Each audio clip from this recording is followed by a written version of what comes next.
мынандай суықта бар ғой, Антарктидаға барып осындай жерде жұмыс істеп экспедиция жасайтын болсаң, саған айына 5 миллион теңге беремін десе, кім барып істейтін еді? Егер барып істегісі келетін болса, комментарийда пікірлеріңізді қалдырыңыздар. Сіздердің пікірлеріңіз біз үшін өте маңызды.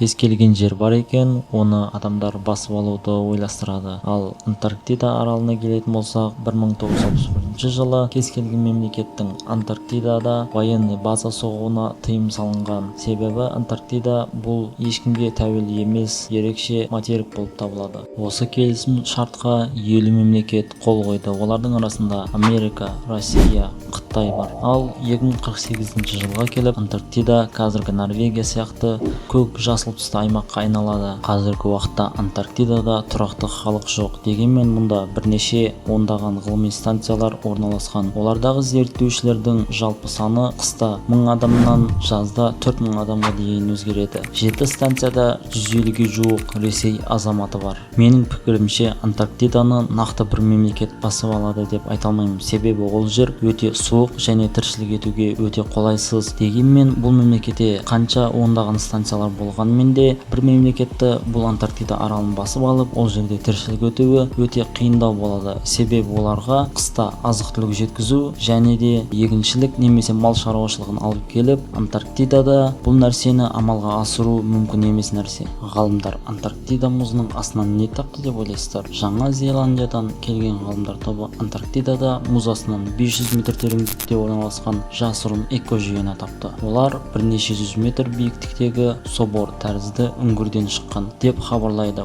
2023 жылы Антарктидада не болып жатыр? Антарктидадағы теңіз мұзының деңгейі рекордтық минимумға жетті. Соңғы мәліметтер бойынша 2023 жылдың қыркүйегінде ол қыркүйектегі орташа көрсеткіштен 1,5 миллион шаршы шақырымға аз болды. Бұл Португалия, Испания, Франция және Германия біріктірген территориясы болды.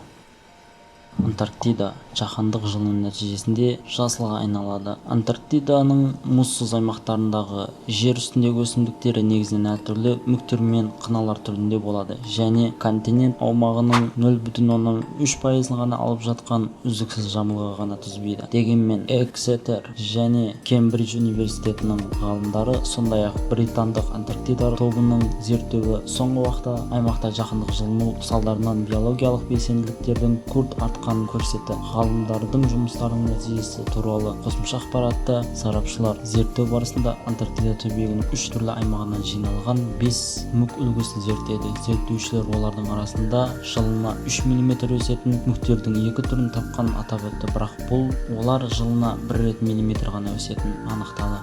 Жалпы алғанда ғалымдар 150 жыл бойы деректерге талдау жасады. Осыдан кейін биологиялық белсенділік анық өскен уақыт нүктелері көрсетілді. Бұл Антарктиданың геологиялық уақытта артқа жылжып бара жатқан тағы бір көрсеткіші. Массачусетс университетінің гляциологы Роб де Конто ақш атмосфералық кальций O2 деңгейіндегі Антарктида мұз жамылғысының азайып, теңіз деңгейінен жоғары болатын кезде 3 миллион жылдан астам уақыт өткен палеоценді бір жер бері планета көрмеген деңгейге көтерілді дейді. Мұндай өзгерістер ғалымдардың пікірінше дәл температураның көтерілуінен болады. 1950 жылда бастап Антарктидадағы температура және 10 жылдықта жарты градусқа көтеріледі. Жаһандық жылынудың аймақтың экожүйесінен одан әрі әсері жағдайдағы айтарлықтай өзгерістерге әкеледі дейді сарапшылар. Материктегі жылыну әсері туралы зерттеу нәтижелері көрсеткендей, егер климат өзгере берсе және мұздықтар шегіні көбірек жерді босатып алса, болашақта Антарктида түбегі әлдеқайда жасыл аймаққа айналады. Осы зерттеулердің жетекшісі Англия Эксетер университетінің зерттеушісі Мэтью Эймсбери айтады. Адамдар әлі күнге дейін салыстырмалы түрде адам қолы тимеген деп ойлайтын Антарктида сияқты шалғайдағы экожүйелер де адам әсерінен болатын климаттық өзгерістердің салдарын көруде деп қорытындылады. Антарктида 200 жылдық ашылу экспедициясының қатысушылары оңтүстік полюске жетті. Бұл туралы олар 24 желтоқсан дүйсенбі орыс географиялық қоғамының баспасөз қызметіне хабарлайды. Бұған дейін экспедицияны инстаграмдағы аккаунт топтың кестеден айтарлықтай артта қалған туралы хабарлаған болатын. Таңертең қате есептеп біз 40 шақырым дұрыс емес бағытта жүріп өттік. Бұл көп емес сияқты. Бірақ мұнда биіктігі 1 метрге дейін толассыз жауған қар бізді қаты баяулатып жіберді. Біз қайтып оралуымызға тура келді. Бірнеше сағаттан кейін полюске дұрыс нүктеге қарай бұрылыңыз, оған жақындай алмайсыз деген хабарлама келді. Олардың айтуынша кешігу барлық көлік қозғалысына тыйым салынған таза ауа секторын өту кезеңінде орын алған. Оның ұзындығы полюстердің солтүстік шығыс бағытқа 150 км оны айналдырып өту керек. Осыған қарамастан 24 желтоқсанда қарағанда түні экспедиция діттеген жеріне жетті. Жалпы сапар жоспар бойынша жүріп жатыр. 24 күндік сапарда топ 2,5 шақырымнан астам жол жүріп,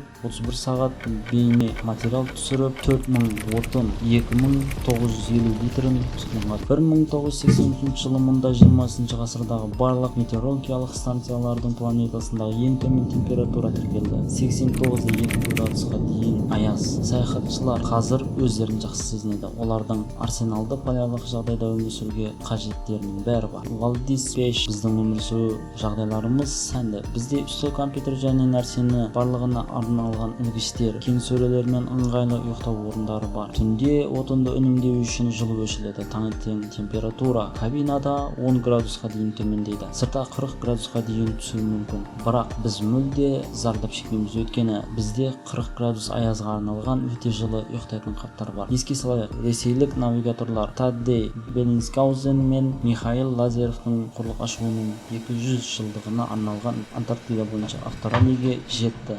Адам қатысуда, олардың қатарында механик жүргізушілер Василий Елагин, Александр Макаров, Владимир Обиход. Жобаны жүзеге асыру басқалармен қатар орыс географиялық қоғамның гранттарының арқасында мүмкін болды. Мерейтой 2020 жылы тойланды. Осы уақытқа дейін Антарктида 200 жыл ашылған фильмнің шығуы басталды. Антарктида планетамыздың оңтүстігінде орналасқан континент. Аргентина, Ресей, ақш және басқа да елдердегі полярлық станциялар материкке орналасқан. Антарктида территориясының тек бейбіт мақсатты пайдалануға болады. Қазақтар Антарктиданың ең биік нүктесі Винсон шыңын бағындырды. Жердің оңтүстік полюсін адам мүмкіндіктерінің соңғы шекарасын сезінуге болатын орындарын білді. 2016 жылғы желтоқсан айында Қазақ географиялық қоғамының Казгео демеушілігімен жердің оңтүстік полюсіне тәуелсіз полюсі атты тұңғыш қазақстандық шаңғы экспедициясы ұйымдастырылды. Экспедиция құрамында Қазақстан ғылымы мен спортшылар Ильяс Ғалымбеков, Әлия Ерназарова, Арман Баймұхаммед, команданы саяхатшы Мағжан Сағынбаев басқарды. 100 жылдан сәл астам уақыт өтті. Адамдардың жердің оңтүстік кіндігіне қол тигізген сәтінен 100 жылдан сәл астам уақыт өтті. Осы кезде бүкіл әлемдер бірнеше рет төңкеріліп үлгерді. Бірақ Антарктидада іс жүзінде ештеңе өзгерген жоқ. Сол кезде қазірде полюске бару адамдардың үлкен дайындыққа қажет ететіні қиын іс. Бұрынғыдай полюске саяхата ең кішкентай бөлшектерді жіберіп алу сіздің өміріңізді жоғалтуы мүмкін. Сонымен қатар 2016 жылы 2017 жылдар тоғысында қазақстандықтар оңтүстік полюске жетіп қана қоймай, Антарктиданың ең биік нүктесі Винсон шыңын бағындырды. Бұл Антарктида тарихындағы жаңа бетін бастауға мүмкіндік береді. Жасай бер қазақтар. Экспедиция екі кезеңнен тұрды. Біріншісі Антарктиданың ең биік нүктесін бағындыру, оны Сағынбаев пен Ғалымбековтар бағындырды. Екінші оңтүстік полюске 200 шақырымдық шаңғы экспедициясы болды. Бұған дейін, яғни 2010 жылы Казгео Антарктидалық автокөлігі экспедиция ұйымдастырып үлгерген болатын. Содан кейін отандастарымыз маршруттың ең жылдам өту бойынша Гиннестің рекордтар кітабына енген рекорд орнатқан болатын. Бұл жетістік әлемдік арена оң пікірлерге ие болды. Және Антарктида экспедиция аяқталғаннан кейін Қазақстанның Антарктида шартына кіруі басталды. Бұл шарттың негізгі мақсаты бүкіл адамзат мүддесін Антарктиданың пайдалануын қамтамасыз ету. Шартқа 1959 жылы 1 желтоқсанда Вашингтондағы ғалымдар халықаралық геофизикалық жылу кезінде Антарктида мен оның айналасында белсенді түрде жерде зерттеулер жүргізілген 12 мемлекет қол қойылды. Шарт 1961 жылы күшіне енеді. Содан бері көптеген басқа мемлекеттер қосылды. Қазірде 53 мемлекеттер келісімшартқа қатысушы болып табылды. Оңтүстік полюске саяхат планетадағы ең қымбат экскурсия болып саналады. Бір адамға 45 мың доллардан бастап бірнеше 100 мыңға жету мүмкіндігі бар. Онда бақыт маусымы 2 айға ғана созылатын және ол кезеңде жердің оңтүстік кіндіктерін шамамен 300-дей адамдарды қабылдайды. Бұл жағдайда әлдеқайда жұмсақ болатын солтүстік полюстен салыстырғанда 5 есе аз. Дегенмен 6 континенттің әрқайсысын 7 ең биік нүктесін бағындырудан тұратын 7 шың бағдарламасының бір тармағы бар. Сондықтан мәңгілік тоң өлкесіндегі енгісі келетіндер әрқашан болады. Винстон шыңы теңіз деңгейінен 4892 метр биіктікте орналасқан. Бұл биіктік соншалықты тыйым салмайтын сияқты көрінуі мүмкін. Өйткені дәл сол Эверест 8848 метрлік белгіні нәтижемен ұстайды. Бірақ бұл әлемде ең қиындардың бірі ретінде танылған Винсонға көтерілу. Екі нүктеде де барғандар Эвересттің әлдеқайда оңай екенін мойындайды. Оңтүстік полюстен суықтан басқа да тағы бір фактор бар. Шексіз полярлық күннің салдарынан санаға тұрақты психологиялық қысымдар болады. Видеоны соңына дейін тамашалағандарыңыз үшін рахмет айтамын. Каналға тіркеліп кетеміз және де лайк басып достарыңызбен видеоны бөлісіңіздер. Тағы да алдағы уақытта көптеген видеоларды шығаратын боламыз. Сіздерден қолдау, ал бізден есе үлкен шабыт. Келесі видеоларда кездескенше сау сәлемет болыңыздар.